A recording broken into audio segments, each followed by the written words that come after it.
The following PowerPoint presentation is on communication strategies and challenges in distance learning.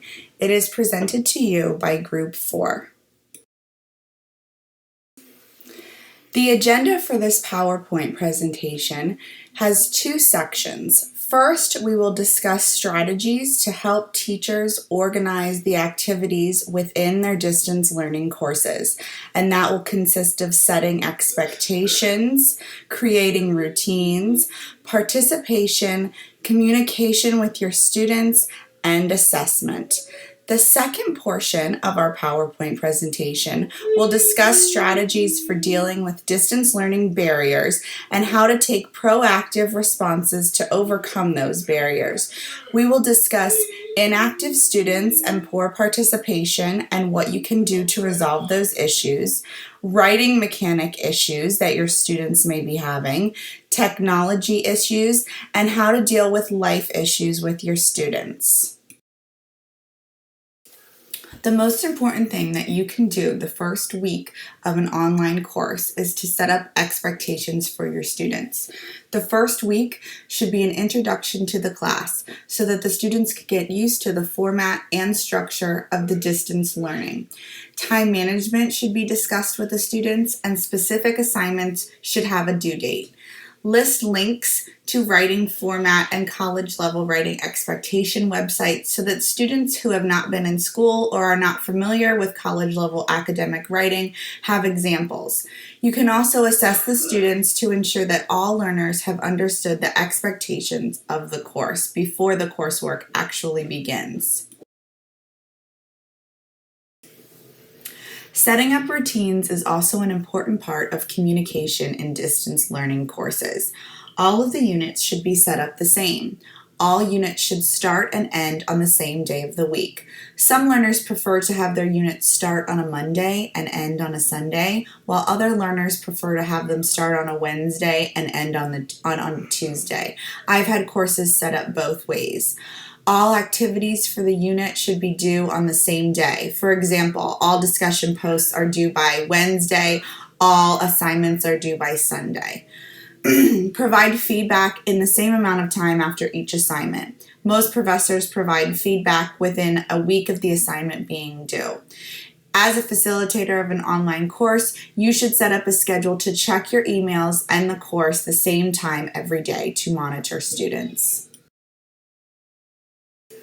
Communication and distance learning. Notify the students the first week of class the best way to contact you, whether that be by cell phone, email, or through the distance learning course.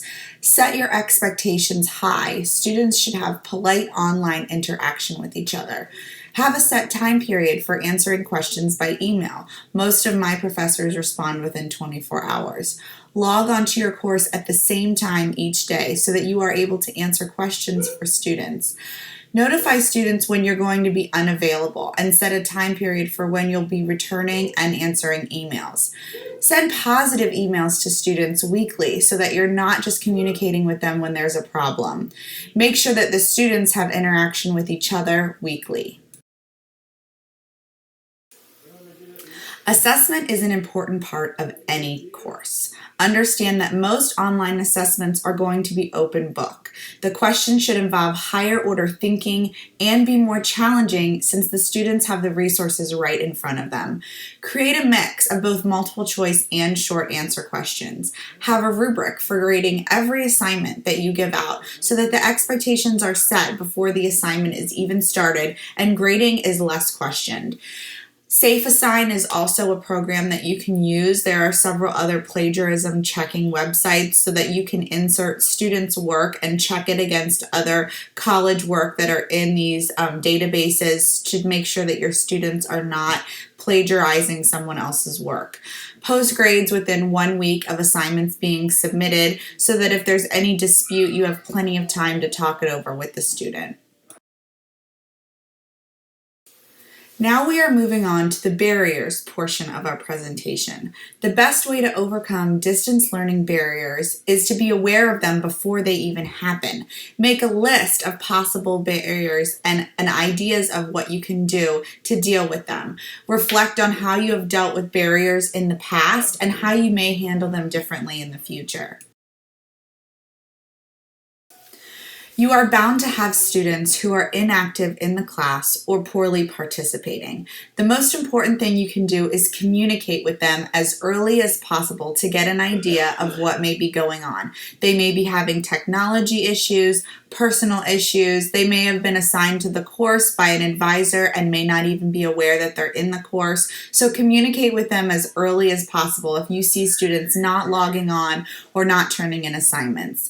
Discuss with them on how you can assist them creating a time management worksheet. They need to get done certain assignments by this point in the week and certain other assignments at the end of the week. Communicate with your students whenever you can. Respond to their discussion posts, send positive emails weekly, respond to problem emails. Let them know if you are going to be ill and be unable to reach so that they can feel comfortable with communicating with you if the same thing might happen to them. Writing. At the beginning of any online course, you should include links for the type of formatting you wish the academic writing to be followed. For most universities and institutions, that would be APA formatting. Include past examples of assignments in your courses so students can see what you expect in regards to the length, style, and verbiage in their academic writing. Always have a rubric for your writing assignments. Students should not question where their points came from, and if they do, the rubric is something that can be referred to if there is a discrepancy. With technology comes problems.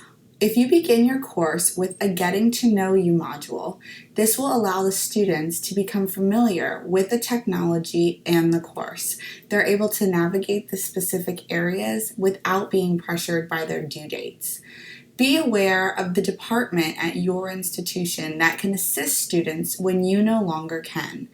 Once you are done troubleshooting with your students, always know who you can pass them off to at your university or institution who can further assist with any technology issues.